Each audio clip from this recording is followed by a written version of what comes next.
What is up, Oh, but not supposed to see that. But what's up, TikTok? Today, I attended online church and I got a little word today. Now the foundational scriptures for this word is going to be Exodus chapter 33, verses 14 and 15, and Numbers chapter 14, and Numbers chapter 14, verses 43 and 44. I'm gonna start with Exodus 33. Exodus chapter 33, verses 14 and 15. And he said, my presence shall go with thee, and I will give thee rest. And he said unto him, if thy presence go not with me, carry not up thence. Now let's move on to Numbers. Numbers chapter 14, verses 43 and 44. For the Amalekites and Canaanites are there before you, and ye shall fall by the sword, because ye have turned away from the Lord. Therefore the Lord will not be with you. They presumed to go up to the hill top. Nevertheless, the ark of the covenant of the Lord and Moses departed not out of the camp. I'll put a pin in it right there. This was the word today. It was going forth in God's presence. Oftentimes in life, when God makes his promises or we do our own thing, we tend to take matters into our own hands and do things that God told us not to do. And we will face repercussions for that. Not because we're being punished, but because we make rash decisions sometimes. And our decisions have an effect, ripple effect, if you will.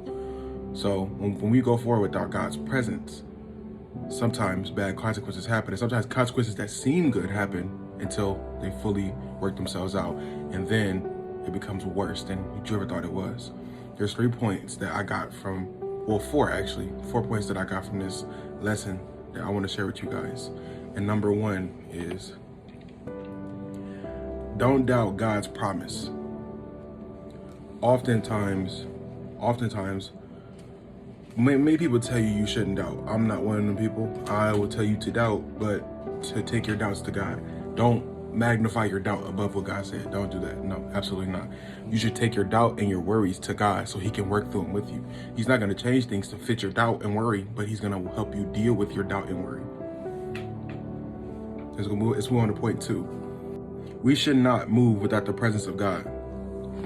Now, it's very easy to sit here and say, wait, just go do it, follow your heart. But no, we should follow God's lead, because God will lead us to things that are beneficial to us, even if we don't see it in the moment. That is Romans chapter 8, verse 28. I read that last night, actually. And then also I read, if God is for us, who could be against us? So if you are walking with the Spirit of God, you will ultimately have better decisions play out in your life. Now, it may not seem like that at the moment, but eventually, in time, you will understand the goodness of the decisions you made led by God. Now, point 3. Despite what the promise says, wait for God. Now, what does God promise you? An apartment, a job, a relationship, a marriage? Despite those desires, we must wait to be led by God. Because if we move without God, we will act very rashly and we could mess things up. And by mess things up, I just mean make it take longer. Just look at the Israelites. The good old Israelis. Hey, they made it take 40 years to get where they were supposed to go. It was supposed to be shorter, but they made it take 40 years because they were doing what they wanted to do. And just despite that God promised them the land, they were trying to do things their way. They wanted God's plan on their timing, and that's not how that works. That's not how that works at all. The 4th and final point, actually. When God tells you to move, move. This is why sometimes God will call us into a wilderness season so he could teach us his voice. So when God tells us to move, we don't hesitate and say, is that us or is that someone else? We know it's God. That's why sometimes God will put you in a season of isolation / wilderness so you can learn what God's voice is in your life and how to hear it. So when God tells you to move, you can move. So God can get you where you need to go. A perfect example of this is when the Israelites and Moses got to the Red Sea and it needed to be parted, and Moses prayed to God, and Moses heard God's voice telling him to go and do what he did to separate the sea. If Moses didn't know what God's voice was before that moment, he could have not led the Israelites through the Red Sea. But he listened to God because he had his own time with God he was spending to be properly led by God.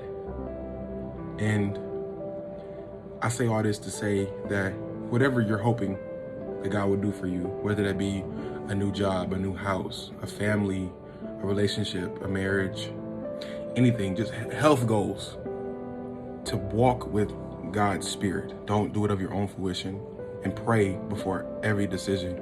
Pray that God gives you heavenly wisdom, because worldly wisdom, it may sound good, but it's not sound or good. So you need to pray before you make decisions, to ask God to lead you by his spirit. I thank you so much for sitting down with me for this talk. I'll catch you guys in the next video. Peace out.